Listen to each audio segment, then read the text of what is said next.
Көзгү чакырылыш гадәттә 31 декабрга кадәр дәвам итә. Мөслим районы хәрби хезмәткә чакыру буенча республикада эшләүче 48 пунктның берсе. Быелгы соңгы 2 чакырылыш алдагы елдагыларыннан тынгысыз булуы белән аерылып тора. Бүгенге көндә Мөслимебездә барлыгы 8 егетебез армия сафларына китте. Инде безнең план каралган көзгө чакырышта 29 егетебез.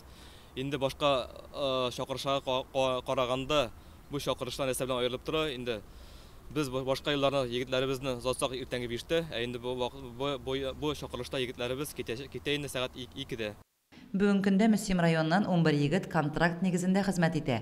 Элек контракт нигезендә хезмәт итәргә югары белемле яшьләрне генә алсалар, бүген инде урта һөнәри яки техник белеме булган егетләр дә контракт нигезендә хезмәт итә ала. Егетләребез бу көннәрдә медицина тикшерү үтте. Хәрби хезмәткә чакырылучы егетләрнең сәламәтлекләре яхшы ди табиблар.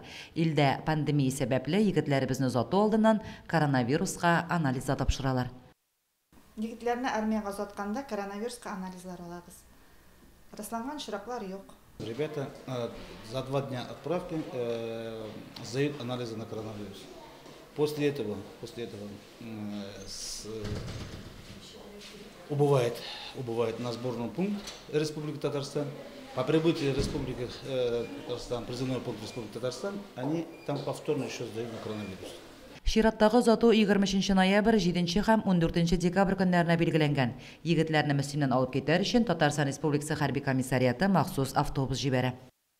Мен Олы Шахмак егете, Валиев Илфат булам. Мен 18 яшь, армияга китәргә теләгем бар. Бүген армияга. Минем әти дә Крымда служил, абый да Крымда, мен дә шулай карга телим бар. Армияга барырга картишинде. Минем барасы теләгем бар. Әйе, юкка гына әле егетләрне солдатта булган дип мактамаганнар. Армия мәктәбен узганнардан аңлатып булмаслык бер көч, дәрт, энергия биркелә. Ондыйлар янында үзеңне ышанычлы, калкан артында кебек хис итәсең. Лилия Шәймиева, Динар Минхаҗев, Мөслим телевидениесе.